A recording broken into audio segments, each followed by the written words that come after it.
2019 27 மாவட்டங்கள் ஊரக உள்ளாட்சி தேர்தல் நடைபெற்றது. 2019 அவர்களின் பதவி காலம் டிசம்பர். பதவியின் குறித்து மட்டும் நம்ம கலந்த ஆலோசனைகள் ஊராட்சி தலைவர் தங்களுடைய பதிவுகளை பதிவிப்பார்கள். முதற்கண் அனைத்து ஊராட்சி கூட்டம், நான் இதோட கூட்டம் உறவு அதிகமாகணும்னு நினைக்கிறேன். எல்லாமே நம்ம கூட்டமைப்பு தலைவர் எல்லாம் உட்காந்து எல்லாம் ஏற்பாடு பண்ணி எல்லாம் வச்சுருக்கிறோம். அனைவருக்கும் வணக்கம். என்னுடைய பேர் சின்னத்துரை, பேட்டை ரூரல் ஊராட்சி தலைவர், மானூர் ஊராட்சி ஒன்றியம், திருநெல்வேலி மாவட்டம். இன்று திருநெல்வேலி மாவட்டம் அனைத்து ஊராட்சி தலைவர்கள் கூட்டமைப்பு கூட்டம் நடைபெற்று கொண்டிருக்கிறது. இந்த கூட்டத்தில் மாண்புமிகு முதல்வர் அவர்களின் நல்லாட்சியில் செயல்படுத்தப்பட்ட கலைஞர் வீட்டு திட்டம் மற்றும் அனைத்து மகளிர்களுக்கும் கலைஞர் காப்புரிமை தொகை கொடுத்ததற்கு நன்றி தெரிவித்து தீர்மானம் நிறைவேற்றப்பட்டுள்ளது.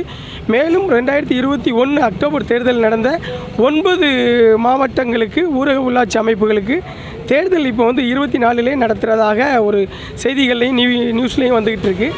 இதை வேண்டாம், எங்களை எங்களுடைய 9 மாவட்ட உள்ளாட்சி அமைப்புகள் கலைக்க வேண்டாம்னு சொல்லி மாண்புமிகு முதல்வர் அவர்களுக்கு கோரிக்கை மனுவையும் தீர்மானமாக நிறைவேற்றப்பட்டிருக்கு. அடுத்த வாரத்தில் மாண்புமிகு முதல்வர், ஊரக வளர்ச்சித்துறை அமைச்சர் மற்றும் திமுக சார்ந்த கூட்டணி கட்சி தலைவர்களையும் திருநெல்வேலி மாவட்ட கூட்டமைப்பு சார்பாக சந்திக்க கோரிக்கை மனு கொடுக்க ரெடியாக இருக்கும். அதோட தமிழக மாநில ஆளுநர் அவர்களையும் சந்தித்து மனு கொடுக்கவும் தயாராக இருக்கும். அரசு சார்ந்து தலைமைச் செயலாளர், ஊரக வளர்ச்சித்துறை முதன்மை செயலாளரை சந்தித்து இந்த கோரிக்கை மனு கொடுக்க தயாராக இருக்கிறோம் என்பதை அனைவருக்கும் தெரிவிக்கப்படுகிறது. நன்றி. உள்ளாட்சி அமைப்புகள் கலைக்கும் பட்சத்தில் அடுத்த கட்டமாக நீதிமன்றம் அந்த மாதிரி இருக்கும்.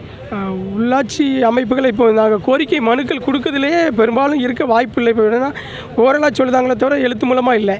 கோரிக்கை மனு கொடுக்குதுன்படியே மாற்றம் இருக்கும் அப்படிங்கிறத நாங்கள் மாண்புமிகு முதல்வர் செய்வாருங்கிறத நம்புதோம்.